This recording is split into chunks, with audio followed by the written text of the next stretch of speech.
In stories, people often try to explain what moves a story forward. Some are plot-driven, while others are character-driven.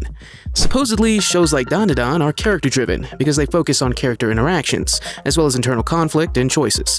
Meanwhile, big blockbusters like Jujutsu Kaisen are said to be plot-driven, since they revolve around big moments, external conflict, or the central plot itself. But here's the thing, all of that is nonsense.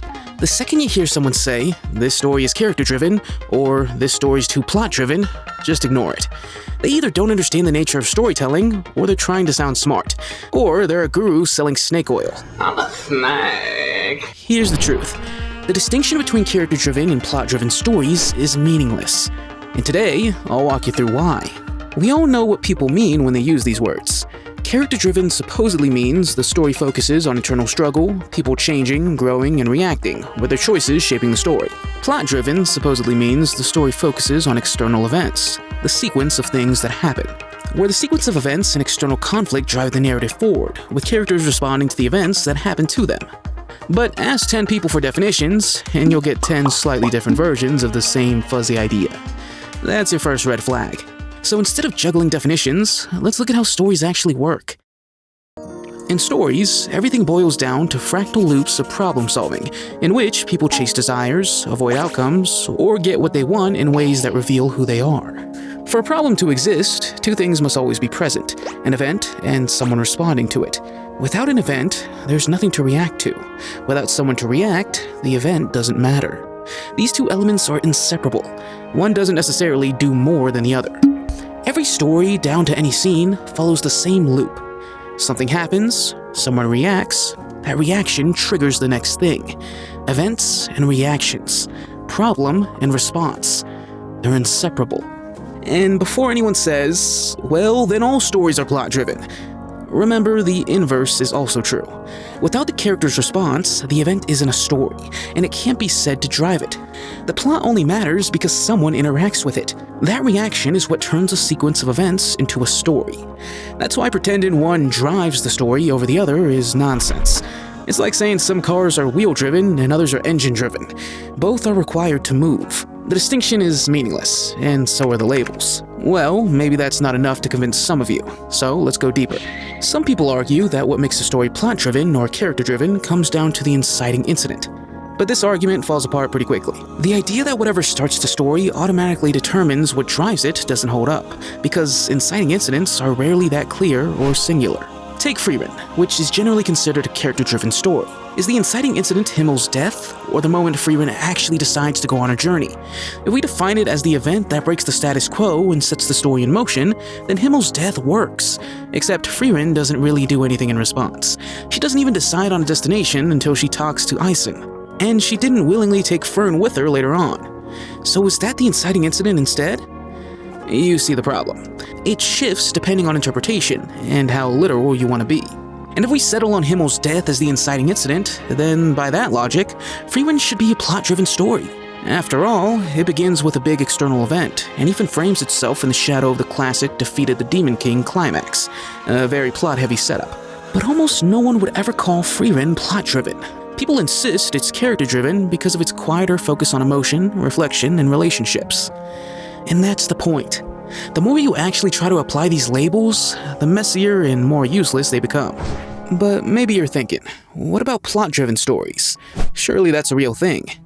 Most people would say solo leveling is plot-driven, since the system and the dungeons make the conflicts. Some even fall into the buzzword trap of claiming the story has no plot. Whatever that means. But look closer. You can just as easily argue that solo leveling is character-driven, because Jinwoo's choices are what makes the story move forward. If he didn't stubbornly push through near-death experiences again and again, he wouldn't have survived the double dungeon, or saved anyone else. The decisions he makes afterwards shapes the story's direction. The system only matters because Jinwoo treats it as important to him. Without his perspective, it's just numbers on a screen. Now, some of you might still disagree. The counter at this stage is usually, well, it's not one or the other. Stories exist on a spectrum between character and plot-driven. But here's the problem with that. A spectrum only works if the extremes exist. And in this case, they don't. Think about it. A truly character-driven extreme would be nothing more than a picture of a character. The second that character acts, they're doing so in response to an event. On the other side, the plot-driven extreme would be a forest where a tree falls, but no one reacts. And as the old saying goes, if no one hears it, it doesn't make a sound. Neither of these is a story. Robert McKee defines a story as a selection of events from a character's life, composed into a strategic sequence to evoke specific emotions. By that definition, the extremes don't exist. Even the most experimental stories prove the point. Think about Serial Experiments Lain, Angel's Egg, or Night on the Galactic Railroad. These works might seem abstract, surreal, or detached from traditional storytelling, but they're still stories. Lain may be cryptic, but her journey is still triggered by strange messages and responses to them. Angel's Egg is slow and vague, but it still shows a girl and a boy within a mysterious world. Even Galactic Railroad is built around the event of boarding the train, and the way the characters respond to it. Strip away the characters, and you're left with meaningless imagery. Strip away the events, and you're left with characters floating in a void. Neither is a story. So you might be wondering what people are actually responding to, if not the supposed divide between character and plot-driven stories. The answer is simple. Emphasis, and probably their own boredom. Some stories emphasize long conversations, others big action sequences. Since dialogue feels less impactful, audiences label it as character-driven, and since fights feel like big external things, they label it as plot-driven. The truth is, it's a vibes-based term. It's a shortcut for saying, this isn't working for me, without really understanding why. If a story bores you, it's easier to say, I prefer character-driven stories. If the characters talk too much, you say, I'm a plot-driven person. None of this reveals anything about the story itself.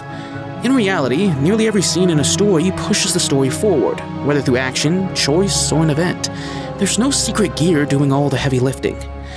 You aren't any smarter since you enjoy character-driven stories, and you're not any less dumb for enjoying plot-driven stories. And the terms don't point to anything meaningful. And if you still insist on dividing stories this way, fine. Call yourself skeleton-driven, or muscle-driven, and leave it at that.